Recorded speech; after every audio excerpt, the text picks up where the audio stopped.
warahmatullahi wabarakatuh. Bagaimana kabar kalian pada hari ini? Semoga kabar kalian pada hari ini diberikan kesehatan serta kelimpahan nikmat yang luar biasa. Karena kita tahu bahwa pembelajaran kali ini pastinya dilakukan di rumahnya masing-masing kan? Sekolah, kuliah, maupun kegiatan yang lain yang biasanya kita lakukan di luar rumah, sekarang kita lakukan di dalam rumah. Nah, kita patut bersyukur. Kenapa? Karena pada hari ini kita masih diberikan kesehatan untuk bisa belajar bareng, menambah ilmu pengetahuan bersama. Nah, untuk pembelajaran sebelumnya, kita kan sudah melakukan kemarin pembelajaran mengenai potensi dan persebaran sumber daya alam pertanian, perkebunan, perikanan, serta peternakan. Mulai dari potensinya, kemudian persebarannya yang ada di Indonesia. Nah, untuk materi yang kemarin kita tambahi lagi untuk materi yang kedua, yaitu tentang energi baru dan terbarukan. Dan untuk indeks pencapaian kompetensi atau IPK pada hari ini yaitu pertama, mengidentifikasi macam-macam energi terbarukan di Indonesia. Yang kedua, menganalisis potensi dan persebaran sumber daya untuk penyediaan energi baru dan terbarukan. Serta tujuan pembelajaran yaitu setelah siswa atau peserta didik mendengarkan penjelasan dari guru, mampu mengidentifikasi macam-macam energi terbarukan yang ada di Indonesia. Serta setelah membaca buku seperti buku bacaan dan juga pengertian-pengertian yang lainnya, maka peserta didik mampu menganalisis persebaran sumber daya untuk penyediaan energi baru dan terbarukan yang ada di Indonesia. Dan untuk pembelajaran kali ini kita menggunakan media mind mapping, yaitu energi baru dan terbarukan. Pertama kita melakukan yaitu pengertian, yang kedua manfaat, yang ketiga macam-macam, dan yang keempat yaitu pengelolaan. Nah, kita tahu bahwa energi baru dan terbarukan di Indonesia itu sangat banyak. Kita tahu bahwa Indonesia merupakan negara yang memiliki potensi energi terbarukan yang cukup besar. Nah, hal ini dapat dilihat berdasarkan letak geografis, kemudian letak astronomis, serta letak geologis Indonesia. Nah, letak astronomis Indonesia yaitu berada pada 6 derajat lintang utara sampai 11 derajat lintang selatan dan 95 derajat bujur timur sampai 141 bujur timur. Serta letak astronomis Indonesia yang berada di sekitar garis ekuator menunjukkan bahwa Indonesia terletak di daerah beriklim tropis. Nah, konsekuensi dari kita memiliki iklim tropis yaitu wilayah Indonesia memiliki suhu yang rata-rata serta curah hujan dan kelembapan yang sangat tinggi, menjadikan bahwa negara Indonesia ini adalah negara yang akan kaya akan sumber daya. Kemudian, Indonesia terletak di antara pertemuan dua lempeng benua dan satu lempeng samudra, yaitu lempeng benua Eurasia dan lempeng benua Indo-Australia, serta lempeng samudra Pasifik. Nah, aktivitas lempeng ini menyebabkan banyaknya gunung berapi serta bentang alam yang sangat beragam di Indonesia. Indonesia juga memiliki 127 gunung berapi aktif, 13% di antara keseluruhan gunung aktif yang ada di dunia. Serta bentang alam yang terbentuk akibat aktivitas tektonik ini memberikan potensi terhadap energi potensial air di berbagai titik. Serta kebanyakan bahwa wilayah Indonesia memiliki perairan serta pertanian yang sangat banyak. Kemudian iklim yang mendukung serta keadaan yang sangat mendukung ini menjadikan bahwa Indonesia kaya akan sumber daya alam.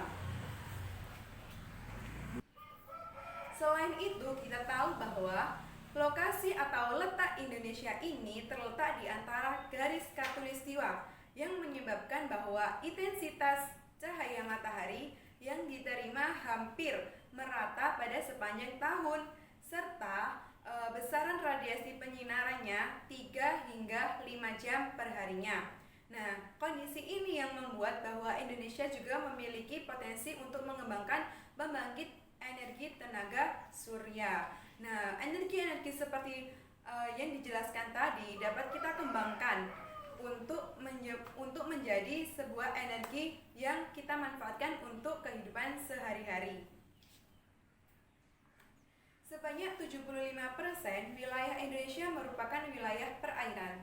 Selain itu, Indonesia juga berada pada jalur perputaran arus antara Samudra Pasifik dan Samudra Hindia. Nah, kondisi ini membuat bahwa Indonesia memiliki potensi energi laut yang cukup besar. Nah, energi-energi seperti energi laut, energi matahari yang kita ketahui sehari-hari, yang kita manfaatkan untuk kehidupan kita sehari-hari juga sangat banyak potensinya. Nah, untuk yang pertama kita akan belajar mengenai pengertian. Nah, apa sih? Pasti di benak kalian energi baru dan terbarukan ini apa sih? Tapi energi baru dan terbarukan ini sudah kalian pelajari pada waktu SMP atau SD untuk mata kuliah IPA. Nah, sekarang kita mengingat-ingat lagi ya, energi sendiri itu apa sih? Nah, energi baru adalah energi yaitu sumber energi yang dijadikan sebagai alternatif sumber energi. Jadi adanya energi baru ini dengan ada energi yang dapat diperbarui untuk sebagai sumber alternatif. Kemudian energi terbarukan adalah energi yang dihasilkan dari sumber energi yang berkelanjutan antara lain yaitu panas bumi, angin, bioenergi, matahari, dan biomasa. Kemudian energi tak terbarukan yaitu bersumber dari energi yang dihasilkan dari sumber daya energi yang akan hadir bila dieksplorasi secara terus-menerus. Contohnya yaitu adanya minyak bumi, kemudian batu bara, gas bumi, dan juga timah. Nah, dari pengertian ini kalian pasti sudah mengetahui bahwasannya manfaat apa yang kita dapat dengan adanya energi ini dalam kehidupan sehari-hari. Nah, untuk manfaat kita tahu bahwa pertama yaitu manfaat ramah lingkungan. Yang kedua, investasi teknologi. Yang ketiga, mudah dikembangkan. Dan yang keempat, mengurangi sampah. Nah, dari keempat manfaat tersebut, saya akan menjelaskan mengenai pertama, yaitu ramah lingkungan. Nah, energi yang ramah lingkungan adalah di mana karena energi terbarukan berasal dari tenaga yang dihasilkan oleh proses alam. Manfaat yang pertama kita tahu bahwa yaitu ramah lingkungan. Nah, energi yang ramah lingkungan ini kenapa? Karena energi yang terbarukan berasal dari tenaga yang dihasilkan oleh proses alam. Contohnya, energi yang dihasilkan oleh sinar matahari sebagai proses pengelolaannya tidak akan mengeluarkan polusi yang tidak baik untuk lingkungan. Contohnya kita tahu bahwa energi matahari adalah sumber energi terbesar yang ada di bumi, serta banyak dimanfaatkan manusia untuk kegiatan-kegiatan lainnya seperti untuk menjemur padi, menjemur pakaian, kemudian mengeringkan ikan asin, pembuatan garam, serta bentuk-bentuk kegiatan yang lainnya dalam kehidupan sehari-hari. Nah, energi cahaya matahari sendiri adalah energi yang ramah lingkungan, di mana pengelolaannya tidak harus mengeluarkan sebuah polusi, di mana polusi nanti akan menjadikan masalah bagi manusia. Kemudian manfaat yang kedua yaitu kita tahu bahwa investasi teknologi. Nah, untuk investasi teknologi itu apa? Di mana energi terbarukan ini dalam pengelolaannya membutuhkan suatu teknologi sehingga dapat dikatakan sebagai investasi teknologi. Kemudian kenapa kok harus melakukan investasi teknologi? Karena dalam investasi teknologi ini memproses energi terbarukan dengan jangka waktu yang panjang dan dikembangkan untuk menghasilkan energi dari hasil alam yang tidak akan habis. Jadi untuk energi-energi yang sebelumnya kita tahu sangat banyak sekali manfaatnya, kemudian kita olah dengan investasi teknologi, menggunakan teknologi yang canggih, menggunakan peralatan-peralatan yang untuk masa depan, bagaimana pengelolaan secara terus-menerus tetapi energi tersebut tidak akan habis. Kemudian manfaat yang ketiga yaitu mudah dikembangkan, di mana contohnya seperti pembangkit listrik tenaga surya. Nah, sudah banyak manusia yang menggunakan bahwa pembangkit listrik tenaga surya ini digunakan dalam kehidupan sehari-hari sehingga mudah dikembangkan seperti untuk kegiatan dalam kehidupan sehari-hari yaitu pengelolaan untuk sumber daya listrik.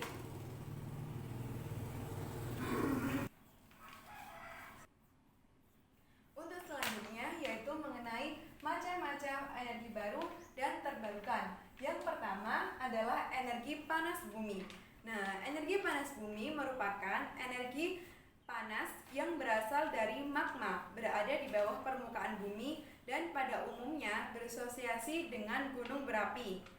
Panas dari magma sendiri dapat diharapkan dapat memanaskan air yang terdapat di permukaan atau aktivitas bawah permukaan, di mana nantinya uap hasil pemanasan tersebut digunakan untuk memutar turbin. Nah, panas tersebut dapat terhubung secara alami yang dapat kita lihat pada fenomena air panas danau kawah. Nah, air panas danau kawah tersebut itu bersumber dari tadi panas bumi yang ada di magma atau di bawah permukaan bumi ini. Nah, energi panas bumi dapat dimanfaatkan untuk pembangkit listrik. Nah, sebanyak 40% potensi panas bumi di dunia berada di Indonesia. Jadi, negara Indonesia memiliki potensi yang sangat besar untuk menghasilkan panas bumi. Nah, kita sebagai generasi muda harus mengupayakan untuk pengelolaan energi panas bumi ini semaksimal mungkin, tetapi harus memperhatikan dengan menjaga kualitas lingkungan. Serta di Indonesia, usaha untuk pencarian sumber energi panas bumi pertama kali dilakukan di daerah Kawah Kamojang pada tahun 1918. Wah, cukup lama sekali bukan? Nah, untuk menurut Kementerian ESDM, potensi energi panas bumi yang ada di Indonesia yaitu sebesar 14.473 watt yang tersebar di 276 lokasi di Indonesia. Nah, sebarannya yaitu 1.640 meter watt atau hanya sebesar 5% dari keseluruhan potensi. Pembangkit listrik tenaga panas bumi yang sudah berproduksi terletak ada di. Nah, untuk pembangkit listrik tenaga panas bumi yang ada di Indonesia sudah berproduksi pertama yaitu ada di Jawa Barat. Nah, kita tunjuk di sini ada Jawa Barat. Nah, di Jawa Barat ini berproduksi sebesar 1057 meter watt. Nah, untuk daerah Jawa Tengah di sini itu 60 meter watt dan untuk Sumatera Utara di sini itu sebesar 12 meter watt. Nah, itu adalah persebaran panas bumi yang ada di Indonesia. Yang kedua yaitu energi matahari. Nah, Indonesia sendiri kita tahu bahwa negara Indonesia ini terletak di apa tadi? Ayo, garis khatulistiwa. Nah, sehingga intensitas cahaya matahari yang diterima Indonesia ini berlangsung sepanjang tahun. Jadi, berdasarkan data radiasi surya yang dihimpun dari 18 lokasi di wilayah Indonesia, bahwa per hari itu ada sekitar 4,8. Nah, untuk periode penyinarannya paling lama yaitu berada di Pulau Sumatera. Nah, Pulau Sumatera ini dengan lama penyinaran 5 jam per hari. Wow, sangat banyak. Kemudian ada lagi yaitu Pulau Jawa. Nah, Pulau Jawa ini sekitar 3-4 jam per hari. Kemudian ada lagi Pulau Kalimantan dan Pulau Sulawesi hingga Pulau Papua memiliki rata-rata penyinaran cahaya matahari yaitu 4,5 hingga 4,8 jam per harinya.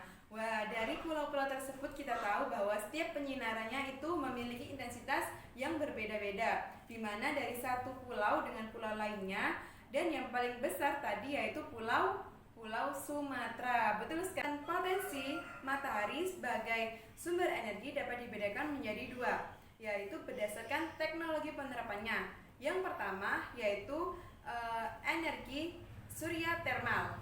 Dan yang kedua yaitu energi surya fotovorik. Nah, energi pertama yaitu sebagai energi surya termal, di mana umumnya digunakan untuk memanaskan, kemudian mengeringkan atau untuk memasak. Contohnya tadi yang saya sebutkan bahwa mengeringkan pakaian, mengeringkan padi, kemudian mengeringkan ikan mesin. Nah, hal-hal tersebut merupakan dari adanya pemanfaatan sumber daya energi matahari. Kemudian yang digunakan secara fotovoltaik yaitu digunakan untuk memenuhi kebutuhan energi listrik untuk sarana umum, seperti pada sarana-sarana umum lainnya yang dapat kita gunakan seperti cahaya matahari diubah menjadi energi listrik. Nah, energi listrik ini mampu menyalurkan pada setiap rumah untuk kebutuhan seperti lampu, setrika, magicom, pemanas nasi, dan jenis yang lainnya. Untuk yang ketiga yaitu adanya energi angin.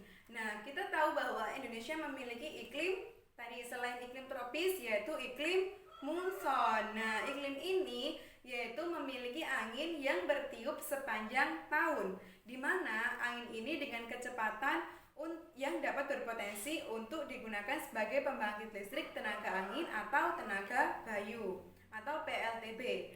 Nah, perkembangan teknologi yang mampu meningkatkan kapasitas turbin serta pengembangan turbin untuk kecepatan angin rendah mendorong penggunaan energi angin yang ada di Indonesia.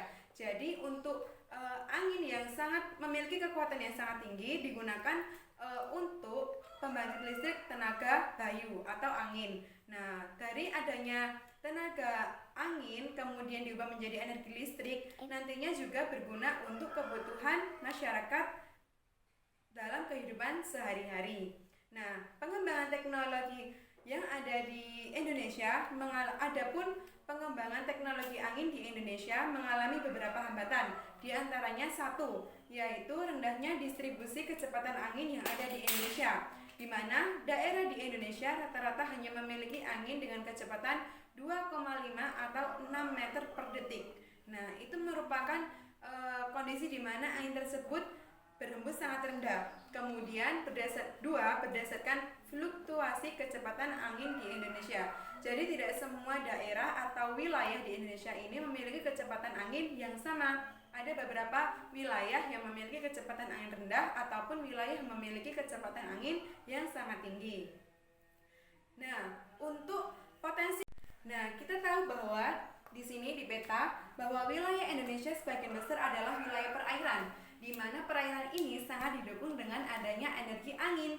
Nah, energi angin sendiri kalau digunakan dalam kehidupan sehari-hari misalnya manfaatnya yaitu untuk pelayaran. Nah, untuk daerah wilayah pesisir pantai atau wilayah pesisir di sekitar laut, mereka menggunakan tenaga angin untuk mendorong agar kapal mereka dapat sampai di tengah. Dan energi angin tersebut juga digunakan untuk hal-hal lain seperti untuk mengeringkan atau menjemur ikan yang ada di wilayah pantai. Kenapa tidak hanya energi matahari saja? Karena kedua energi tersebut saling membantu, adanya energi matahari dan energi angin. Nah, kemudian selain itu, angin sendiri memiliki berbagai corak atau karakteristik. Misalnya ada angin yang dapat merusak dan ada angin yang dapat digunakan dalam kehidupan sehari-hari. Yang keempat adalah energi air. Nah, kita tahu bahwa Indonesia merupakan negara apa yang banyak airnya, yaitu negara maritim. Nah, di mana Indonesia memiliki curah hujan yang sangat tinggi sepanjang tahunnya. Kemudian topografi atau bentang alam yang beragam dengan aktivitas tektonik yang ada di Indonesia. Nah, hal tersebut menyebabkan banyaknya aliran sungai di Indonesia, serta gerak aliran air tersebut mengandung energi yang dapat dimanfaatkan untuk mengembangkan pembangkit listrik tenaga air atau kita sebut PLTA. Nah, pembangkit listrik tenaga air sendiri sebagai sumber energi dan turbin yang mengubah energi potensial menjadi energi kinetik untuk menggerakkan generator yang kemudian menghasilkan listrik. Nah, kita tahu bahwa setiap sungai pasti mengalir dari hulu ke hilir. Nah, aliran air yang sangat deras itu dapat dimanfaatkan untuk membangkit listrik. Nah, seperti adanya generator di mana mengubah dari energi air tersebut digunakan sebagai energi listrik. Kemudian Pemanfaatan dalam kehidupan sehari-hari selain untuk air ini untuk kehidupan sehari-hari, yaitu digunakan untuk memasak, mencuci, membersihkan peralatan-peralatan atau perlengkapan yang lainnya, dan juga pemanfaatan untuk memenuhi kebutuhan karena manusia digunakan untuk minum. Nah, kemudian dengan pemanfaatan tersebut pada gerakan air seperti yang PLTA tadi dapat dimanfaatkan sebagai pembangkit listrik tenaga mini atau mikrohidro, dapat disingkat dengan PLTMH. Nah, perbedaan energi yang digunakan mengakibatkan perbedaan energi yang dihasilkan dari PLTA dan juga PLTMH, di mana PLTMH ini dapat digunakan di daerah terpencil dan pedesaan dengan modal yang relatif kecil serta perawatan yang lebih murah. Jadi kalau dibandingkan PLTMH dengan PLTA, maka untuk wilayah-wilayah yang terpencil seperti wilayah Indonesia yang ada di ujung, kemudian pedesaan atau sangat terdalam, dapat menggunakan PLTMH. Nah, kenapa kok kita menggunakan PLTMH ini? Karena kita tahu bahwa energi tersebut pasti sungai-sungai yang terpencil tersebut dapat digunakan untuk mengubah energi dari air menjadi energi listrik dengan bantuan adanya generator. Nah, pemerintah sendiri di Indonesia sudah menyadari bahwa potensial energi tenaga air yang banyak tersebar di Indonesia ini digunakan untuk mengadakan adanya pembangunan waduk. Nah, serta kenapa kok harus pembangunan waduk? Karena waduk sendiri berfungsi untuk menampung air. Ketika hujan turun, maka curah hujannya sangat tinggi dan air yang dihasilkan juga sangat banyak. Maka fungsi daripada waduk tersebut adalah digunakan untuk penampang air, sehingga air yang turun dari atas kemudian ke bawah itu dapat ditampung dengan baik. Ketika adanya musim kemarau, maka tidak terjadi kekurangan air. Nah, Indonesia sendiri pada tahun 2015 sampai 2019 akan dibangun 49 waduk serta 33 PLTA atau pembangkit listrik tenaga air. Nah, kenapa hal demikian dilakukan di wilayah Indonesia? Karena ada wilayah-wilayah tertentu yang mengalami titik wilayah banjir, di mana ketika musim penghujan airnya sangat melimpah, tetapi pada musim kemarau mengalami kekeringan. Jadi pemerintah di Indonesia menggalakkan persebaran adanya lokasi pembangunan waduk dan juga PLTA. Selain itu, waduk dan PLTA sendiri sangat mempunyai manfaat yang sangat banyak dalam kehidupan sehari-hari, di mana waduk tersebut dapat digunakan untuk proses irigasi. Ketika musim penghujan, maka air yang sangat melimpah tersebut dapat dialirkan ke sawah-sawah, kemudian meminimalisir adanya bencana banjir, di mana pada waktu musim penghujan maka curah hujan yang sangat tinggi itu langsung tertampung di waduk. Yang kelima yaitu energi nuklir. Nah, energi nuklir merupakan energi yang dihasilkan dengan cara mengendalikan reaksi nuklir yang kemudian diubah menjadi energi panas atau energi listrik. Nah, energi nuklir sendiri memiliki keunggulan seperti tidak menghasilkan emisi gas rumah kaca, juga tidak mencemari udara, biaya bahan bakar rendah, serta sedikit menghasilkan limbah padat. Nah, energi nuklir sendiri dihasilkan dari adanya reaksi fisik ketika inti atom membelah akibat adanya tumbukan inti atom lainnya, sehingga menghasilkan energi dan atom baru dengan massa yang sama. Jadi energi nuklir sendiri ini yaitu pertama di mana adanya inti atom. Nah, inti atom tersebut mengakibatkan adanya tumpukan, kemudian ada inti atom lagi yang di atasnya. Nah, hal tersebut ini menjadikan bahwa energi baru itu dapat muncul, di mana menghasilkan energi atau atom dengan massa yang berbeda. Nah, untuk unsur-unsur umum yang dapat dipakai dalam reaksi fisi nuklir yaitu adalah 1. plutonium, dan 2 uranium. Nah, dari kedua fisi nuklir tersebut digunakan secara umum atau dapat digunakan dalam segi banyak, di mana Indonesia sendiri juga berpikir untuk mempelajari adanya teknologi nuklir ini sejak tahun 1954, di mana ada Dewan Atom serta lembaga atom dibentuk pada. Nah, di sini kita juga mengetahui bahwa ada banyak sekali pertentangan masyarakat terhadap adanya penggunaan nuklir sebagai sumber energi. Nah, perlu kita ketahui bahwa setiap energi juga memiliki manfaat, kemudian adanya pertentangan atau hal yang lain dalam kehidupan sehari-hari kita. Kenapa? Karena energi sendiri itu ada yang memiliki unsur di mana energi tersebut dapat merusak dan energi yang dapat membangun. Di mana pada pertentangan atau penentangan masyarakat terhadap adanya penggunaan energi nuklir sendiri sedang adanya pengembangan. Indonesia sendiri mengembangkan energi nuklir dengan bahan dasar thorium. Nah, bahan dasar thorium ini banyak ditemukan di Indonesia sebagai limbah tambang timah. Oleh karena itu, potensi nuklir thorium di Indonesia banyak berada di Bangka Belitung sebagai penghasil timah nomor 1 di Indonesia. Nah, ini adalah wilayah Bangka Belitung, di mana wilayah ini menghasilkan atau sebagai penghasil nomor 1 di Indonesia, yaitu adanya sumber energi nuklir paling terbesar.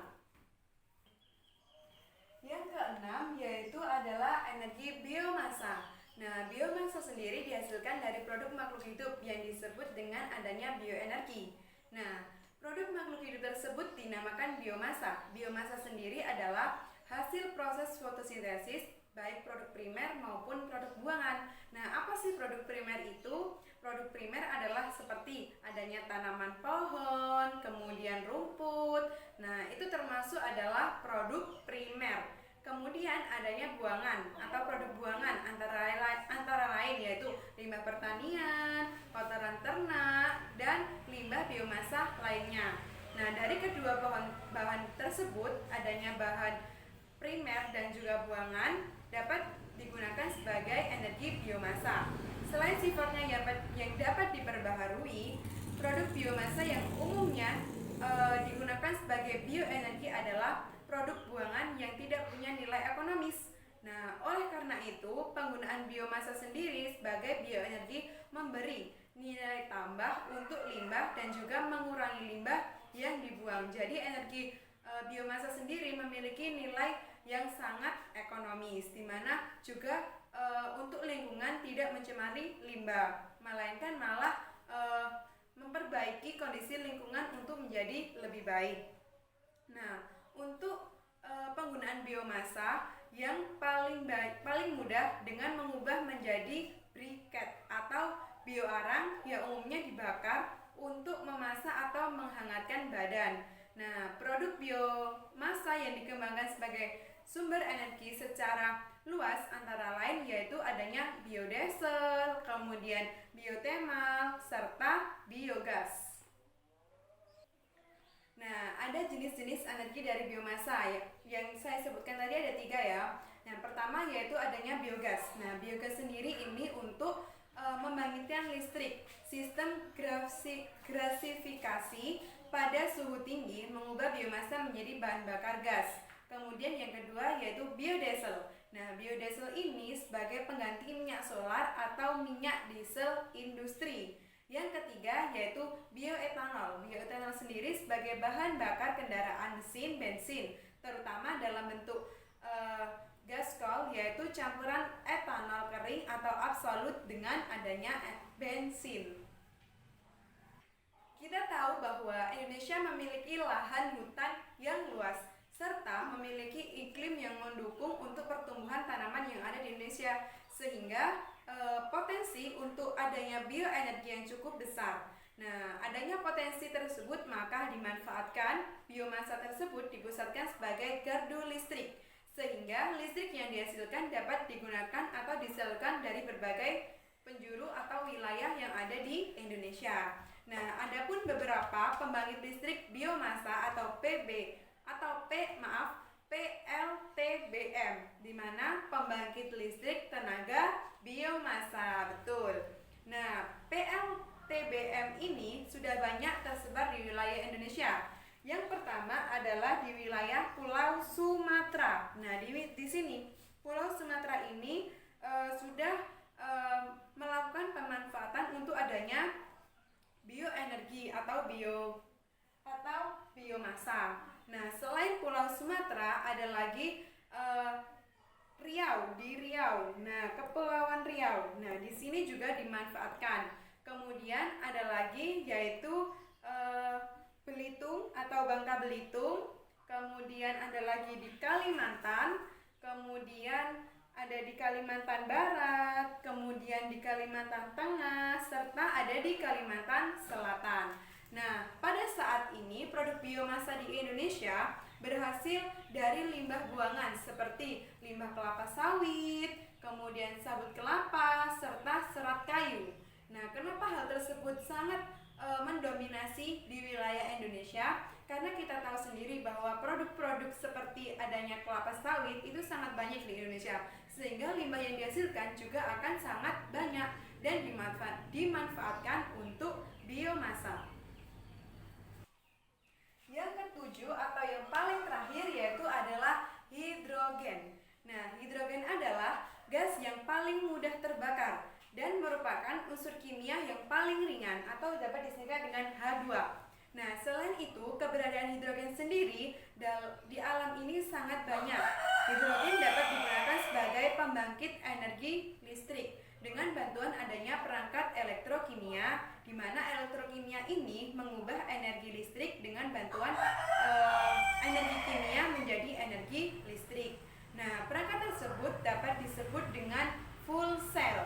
Nah, fuel cell ini yang mengubah hidrogen dan oksigen menjadi air dengan produk sampingan berupa energi listrik dan panas dalam prosesnya.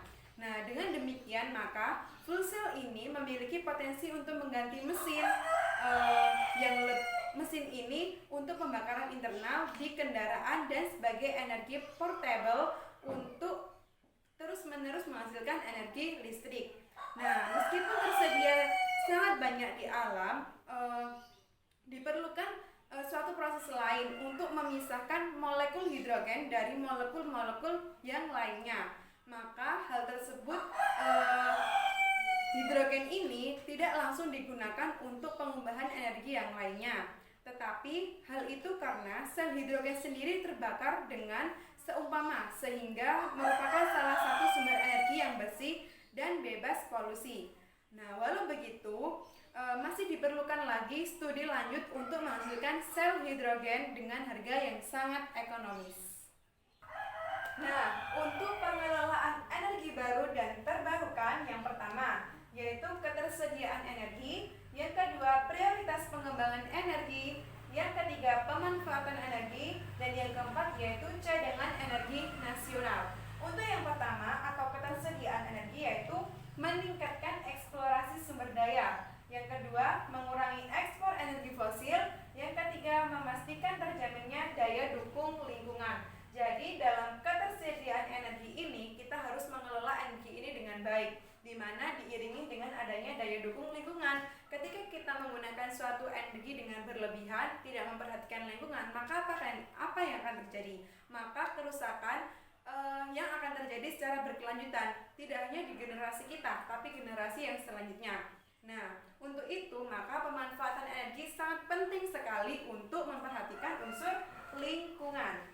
Yang kedua, pengelolaan harus dengan prioritas pengembangan energi.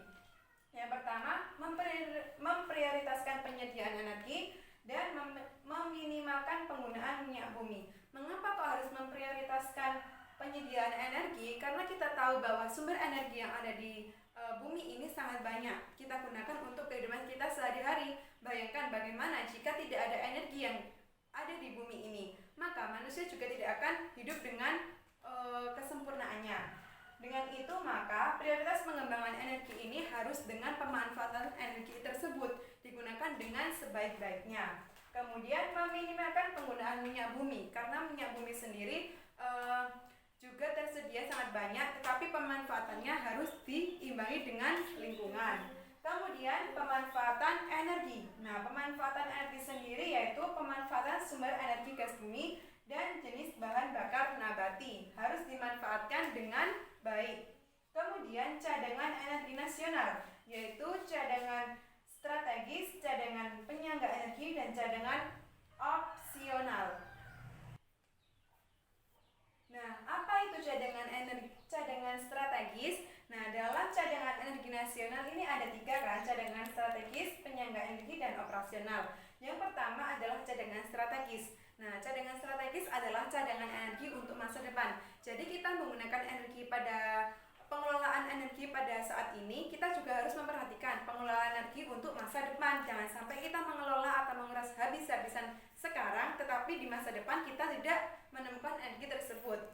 Yang kedua yaitu cadangan penyangga energi. Nah, cadangan penyangga energi ini jumlah ketersediaannya sumber energi dan energi yang disimpan secara nasional dan diperlukan untuk memenuhi kebutuhan energi nasional pada kurun waktu tertentu. Kemudian cadangan operasional. Cadangan operasional ini memiliki kebijakan seperti adanya konvensi, lingkungan hidup dan keselamatan, kemudian harga subsidi serta intensif energi.